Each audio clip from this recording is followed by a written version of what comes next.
ابھی جو کنٹروورسی چل رہی ہے مرزا صاحب کو لے کے، مرزا انجینئر صاحب کو لے کر، تو آپ کو کیا لگتا ہے کہ وہ مناظرے کے لیے آئیں گے، یا آپ کو اگر وہ بلایا جائے تو آپ جائیں گے؟ دیکھیں بات یہ ہے کہ مرزا صاحب اپنا کام کر رہے تھے، ہم اپنا کام کر رہے تھے. صحیح. ان کی بہت ساری باتیں اچھی بھی ہیں، ٹھیک بھی ہیں. بہت ساری چیزوں سے ہمیں اختلاف ہے کہ وہ بے باک ہو کر انبیاء کے لیے، صحابہ کے لیے، اہل بیت کے لیے، اور بالخصوص اب تو انہوں نے اولیاء کرام جن کی مسلمہ شخصیات عند الامت ہے، تو ان کے لیے وہ اس طرح سے جارحانہ حملے کر رہے ہیں کہ جیسے کروڑوں لوگوں کی دل آزاری ہو رہی ہے. میں حیران ہوتا ہوں کہ بھئی ایک آپ کہتے ہیں جی کہ میں نے تجھے تو کر دیا تو یہ اس کی دل آزاری نہ ہو. بھائی ایک بندے کی دل آزاری نہیں کر رہے ہو تو دین کا سامنے نعرہ لگا کر تم کروڑوں کی دل آزاری کر رہے ہو. تو میں نے اس وجہ سے مرزا صاحب کو جو ہے نا، یہ بیسکلی انہوں نے ویڈیو میں مجھے مخاطب کیا تھا کہ قریشی صاحب آپ جواب دیں. تو میں نے اس کے بعد کہا کہ بھئی ٹھیک ہے پھر جواب لیں آپ، لیکن جواب کا ایک طریقہ ہے. اور میں جو بار بار کہہ رہا ہوں کہ مناظرے میں ہمارے آمنے سامنے بیٹھے، مجھے اس سے کوئی غرض نہیں ہے. میں ان لوگوں میں سے بھی نہیں ہوں کہ آؤ ہمارا مناظرہ چوک میں ہوگا. جس مولوی نے مناظرہ نہ کرنا ہو، یہ جس بندے نے وہ کہتا ہے آ جاؤ ہمارا مناظرہ ڈی سی کے دفتر میں ہوگا، آؤ ہمارا مناظرہ چوک میں ہوگا، فلانے بازار میں آ جاؤ. بھائی ساری دنیا کو پتہ ہے کہ ڈی سی مناظرہ کرنا دے گا، یہ چوک چوراہے میں مناظرے ہوتے ہیں. میں نے تو آج کل کا تو ماشاءاللہ دور ہے، سوشل میڈیا کا دور ہے. 2 کیمرے لگائے، 2 کیمرے لگائیں، ایک ادھر وہ بیٹھیں ادھر میں بیٹھوں. اور میں تو ان کو ان کے مسائل ہیں ان کی سیکیورٹی کے، ان کو ادھر بلانا بھی نہیں چاہتا. صحیح ہے. میں نے تو ان کو یہاں تک کہا ہے کہ آپ دن رکھیں، ہم ادھر آپ کے پاس آ جاتے ہیں.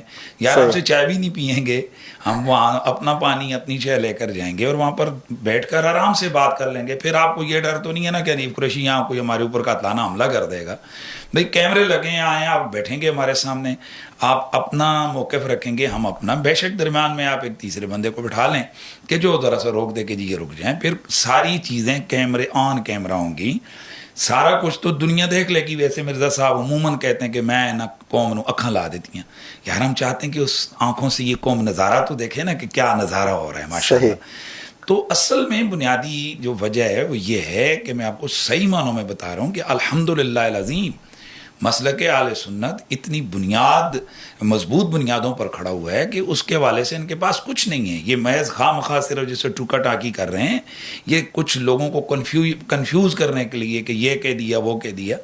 میں نے ابھی لاسٹ پوڈ کاسٹ میں نے اویس ربانی صاحب کے ساتھ میں نے ان کو بالکل کہا ہے کہ بھائی تم ہمارے اوپر الزام لگاتے ہو کہ ہم چشتی رسول اللہ، کب کہتے ہو چشتی رسول اللہ والے آگے لا حول ولا قوت الا باللہ العلی العظیم، یعنی تم تو ہمیں قادیانیوں سے بھی بڑا جناب تم ہمارے اوپر الزام لگا رہے ہو. یہ سب سے بڑی توہین ہے یار. ہم میں سے آج دن تک کس شخص نے کہا ہے کہ لا الہ الا اللہ چشتی رسول اللہ یہ ہمارا کلمہ ہے یا یہ ہمارا بنیادی عقیدہ ہے؟ ہم تو کیٹیگوریکلی جسے کہتے ہیں اسٹینڈ میں ہم کہتے ہیں کہ یہ کلمہ کفری ہے. یہ سیدھا سیدھا کفر ہے کہ بھائی آپ کسی غیر نبی کو نبی اور رسول کہیں گے تو کفر ہے. اب اصل مارا وہ بھی کہتے ہیں یہ کفر ہے، ہم بھی کہتے ہیں یہ کفر ہے. اصل جھگڑا کس پر ہے؟ وہ کہتے ہیں فلاں کو کافر کو کہ اس نے یہ کہا ہے. ہم کہتے ہیں کلمہ کفر ہے، فلاں کو ہم کافر نہیں کہتے ہیں. کیوں؟ کہ ہمارے پاس یہ کنفرمیشن نہیں ہے کہ واقعی اس نے کہا ہے یا نہیں کہا ہے. کیونکہ جس کتاب نے ان کی طرف اشارہ ہوا ہے وہ اس قدر ڈاؤٹ فل کتاب ہے کہ اس کے حوالے سے کافر لکھ گئے ہیں کہ بھئی یہ تو انہوں نے لکھی نہیں ہے. تو ایک تخیلاتی چیزوں کی وجہ سے آپ اٹھیں اور اٹھ کر کسی جناب اتنی بڑی ہستی کو جس نے کروڑوں لوگوں کو اسلام کے اندر داخل کیا اور کروڑوں جن کی فالوئنگ ہے پوری دنیا میں ان کو لوگ مانتے ہیں، تو اس کو آپ کافر کہہ دیں. یار یہ دین ہے یہ مذاق بنایا ہوا ہے آپ نے. اب دیکھیں نا خود مرزا صاحب اپنی بہت ساری گفتگو میں کہہ چکے ہیں فلاں بخاری کے اندر کتاب جو ہے نا وہ فلاں روایت گستاخی ہے، وہ مسند احمد بن حنبل میں فلاں روایت گستاخی ہے، مشکات کے اندر یہ بات گستاخی ہے. تو پھر مت کرو وہ جو مشکات چھاپنے والے، مشکات کو لکھنے والے، ان سب پہ لگاؤ کفر کا فتویٰ، کیونکہ تمہارے نزدیک وہ گستاخی ہے نا. حیران ہوں میں کہ جو حدیث کی کتابیں پوری تحقیق سے لکھی جاتی ہیں جن کی سندیں موجود ہوتی ہیں، او بھائی میرے تم ان کتابوں کے اوپر ان کے اندر چیزوں کو غلط کہہ کر بھی پھر بھی ان کو چھاپ بھی رہے اور ان کو حدیث کی کتاب کہہ رہے ہو. تو جو تصوف کی کتاب جن کے رائٹر کا یہ کنفرمیشن نہیں ہے کہ کس نے لکھا ہے، محض ملفوظات وغیرہ اکٹھے کیے ہوئے ہیں، کوئی سند نہیں، کوئی اور کچھ نہیں، تو تم اس کی وجہ سے ہمیں کہتے ہو کہ ہم بزرگوں کو کافر کہیں اور پھر ہمارے اوپر الزام لگاتے ہو کہ یہ دیکھو جی یہ نبی کے دین سے کھلواڑ کر رہے ہیں. نبی کے دین سے کھلواڑ مرزا صاحب کر رہے ہیں، انہوں نے تو بالکل دین کو فٹ بال بنایا ہوا ہے. اچھا آپ کافی عرصے بعد بولے مرزا صاحب؟ دیکھیں میں بالکل بہت عرصے بعد بول رہا ہوں، میں نے انڈور ہمارے کوششیں کی ہیں کہ یار مرزا صاحب یہ نہ کریں کہ مل جل کے کوئی معاملہ بن اس جائے. کو، لیکن میں آپ کو صحیح بات، میں کھرا سا آدمی ہوں. میں ابتدان مرزا صاحب کے حوالے سے میرا یہ تھا کہ یار ایک نوجوان ہے، وہ اپنی تحقیقات کے حوالے سے کر رہے، تو چلو اگر کوشش کی جائے تو اس کی غلط فہمیوں کو دور کیا جا سکتا ہے.